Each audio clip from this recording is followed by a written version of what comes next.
മുമ്പ് ശ്രീ ഷാബു പ്രസാദ് ഇവിടെ സൂചിപ്പിക്കുന്നത് പോലെ തെരഞ്ഞെടുപ്പ് പ്രചാരണത്തിന്റെ ഘട്ടങ്ങളിൽ ഒട്ടേറെ വിഷയങ്ങൾ ട്രംപ് മുന്നോട്ട് വെച്ചിരുന്നു. അതിൽ ഏറ്റവും പ്രധാനപ്പെട്ട ഒന്ന് തന്നെയായിരുന്നു അനധികൃത കുടിയേറ്റക്കാരെ രാജ്യത്തിന് പുറത്താക്കും, അതിലൊരു വിട്ടുവീഴ്ചയും ഉണ്ടാകില്ല എന്നുള്ളത്.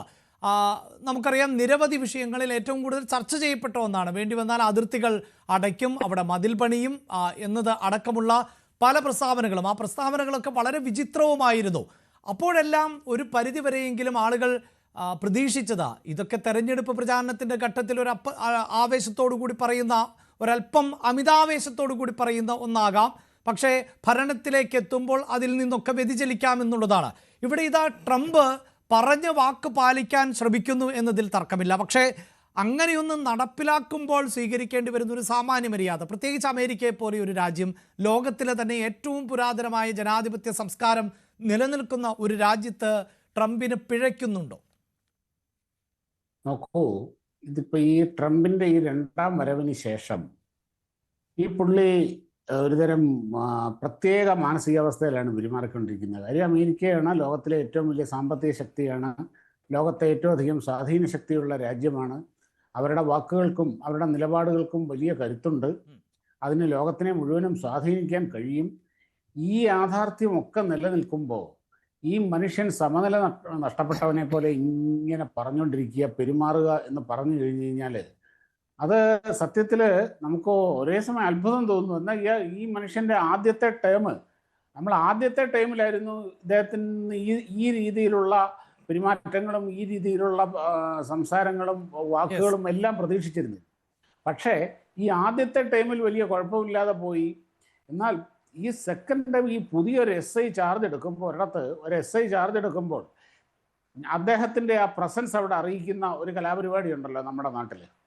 ആ സ്ഥലത്ത് ഉള്ള പ്രധാനപ്പെട്ട ചട്ടമ്പികളെയും ഒക്കെ വിളിച്ചു വരുത്തുക, കുനിച്ചു നിർത്തി ഇടിക്കുക, വൈകുന്നേരം ഇങ്ങനെ വടിയും ഇതൊക്കെ ആയിട്ട് അടുത്ത കവലകളിൽ വന്ന് നിന്ന് ഒരു പ്രകടനം നടത്തുക, എല്ലാത്തിനെയും ഇതാ ഞാൻ വന്നിരിക്കുന്നു, എല്ലാവരും മര്യാദയ്ക്ക് അടങ്ങിയിരുന്നോണം, ഇല്ലെങ്കിൽ കുനിച്ചു നിർത്തി ഇടിക്കും എന്നൊക്കെ പറയുന്ന ആ ഒരു സ്റ്റൈലുണ്ടല്ലോ. ഏതാണ്ട് അതുപോലെയാണ് ഇപ്പോൾ ഈ ലോക മാർക്കറ്റിൽ ഈ ഈ എന്താണ് ഗ്ലോബൽ നാൽക്കവലകളിൽ ഈ ട്രംപ് നടത്തിക്കൊണ്ടിരിക്കുന്ന ഈ ബഹളം മുഴുവനും. അത് തന്നെ ഇപ്പം പിന്നെ വേറൊന്ന്, ഈ അമേരിക്കയ്ക്ക് നമ്മൾ അവിടെയാണ് നമ്മൾ ഇന്ത്യയായിട്ട് കമ്പയർ ചെയ്ത് നോക്കുമ്പോൾ ഉണ്ടല്ലോ, അവർക്ക് അവരുടെ ഈ ആഭ്യന്തര വിഷയങ്ങൾ, പ്രത്യേകിച്ച് ക്രമസമാധാന വിഷയങ്ങൾ കൈകാര്യം ചെയ്യാൻ അറിയില്ല. അവർക്കത് ചെയ്ത് പരിചയമില്ല. ഇപ്പോൾ ഇവിടെ ഈ സജിമോൻ ആന്റണി പറഞ്ഞു, അതുകൊണ്ട് 67 മറ്റോ ആണ് ഇതിനു മുമ്പ് ഇങ്ങനെ ഒരു ഇൻസർജൻസി ഉണ്ടായത് എന്ന്. അവർക്ക് അറിയില്ല. 65 അതായത് ഡേറ്റകൾ ഇങ്ങനെയാണ്. 65 ഗവർണർമാർ ആവശ്യപ്പെടാതെ ഇത്തരത്തിൽ നാഷണൽ ഗാർഡിനെ ഉപയോഗിച്ചത്. 92 2020 ഗവർണർമാർ ആവശ്യപ്പെട്ടത് പ്രകാരം നാഷണൽ ഗാർഡിനെ ഉപയോഗിച്ചിട്ടുണ്ട്. അതെ, പറഞ്ഞ ഇതാണെന്നേ. കാര്യം ഇങ്ങനെയുള്ള ഒരു കുറെ ഭയങ്കരമായ പവറുണ്ട്, ടെക്നോളജിക്കൽ പവറുണ്ട്, സാമ്പത്തിക ശക്തിയുണ്ട്. ഇതുകൊണ്ട് മാത്രം ഒന്നും ഒരു രാജ്യം ഭരിക്കാൻ, അങ്ങനെ കൊണ്ടുപോകാനൊന്നും കഴിയില്ല. ആത്യന്തികമായിട്ട് ഭരിക്കുന്നത് മനുഷ്യനെയും സമൂഹങ്ങളെയുമാണ്. അവിടെ ഉണ്ടാകുന്ന സാമൂഹ്യ പ്രശ്നങ്ങളെ അതിൻ്റെതായ രീതിയിലാണ് കൈകാര്യം ചെയ്യേണ്ടത്, അതിൻ്റെതായ രീതിയിലാണ് സമീപിക്കേണ്ടത്.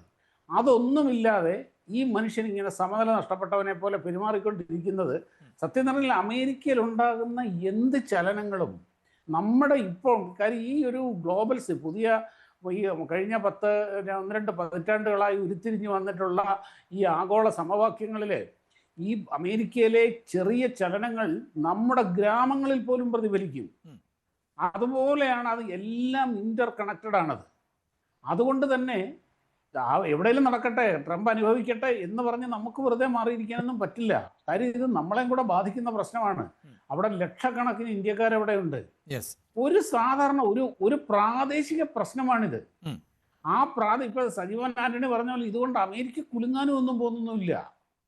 അങ്ങനെ വലിയ പ്രശ്നമൊന്നുമില്ല. പക്ഷേ അതുപോലും എത്ര മാന്തിച്ച് പുണ്ണാക്കി വലുതാക്കി വലിയൊരു പ്രശ്നമാക്കി മാറ്റുക എന്നുള്ളതാണ് ഇപ്പോൾ ഈ ട്രംപ് ചെയ്തിരിക്കുന്നത്. ഇപ്പോൾ ആലോചിച്ച് നോക്കാം, നമ്മൾ ഇവിടെ അമേരിക്ക ഒരു വലിയൊരു ഉദാഹരണമുണ്ട്. നമ്മളിപ്പം 2001 അവരുടെ 9/11 സമയത്ത് സത്യത്തിൽ ആ ജോർജ് ബുഷ് എത്ര പക്വതയോടുകൂടിയും എത്ര ഗംഭീരമായിട്ടുമാണ് ആ സിറ്റുവേഷൻ കൈകാര്യം ചെയ്തത്. സത്യം നമ്മളത് ഓർത്തു നോക്കണം, അത് ഓർക്കേണ്ട കാര്യമാണത്. ഇതുപോലൊരു മനുഷ്യനായിരുന്നു അന്ന് അവിടെ പ്രസിഡന്റ് എങ്കിൽ, അല്ലെങ്കിൽ ഈ ട്രംപ് ആയിരുന്നു പ്രസിഡന്റ് എങ്കിൽ എന്തൊക്കെ സംഭവിക്കുമായിരുന്നു നമുക്ക് ചിന്തിക്കാൻ പോലും കഴിയുന്നതിനപ്പുറമാണ്.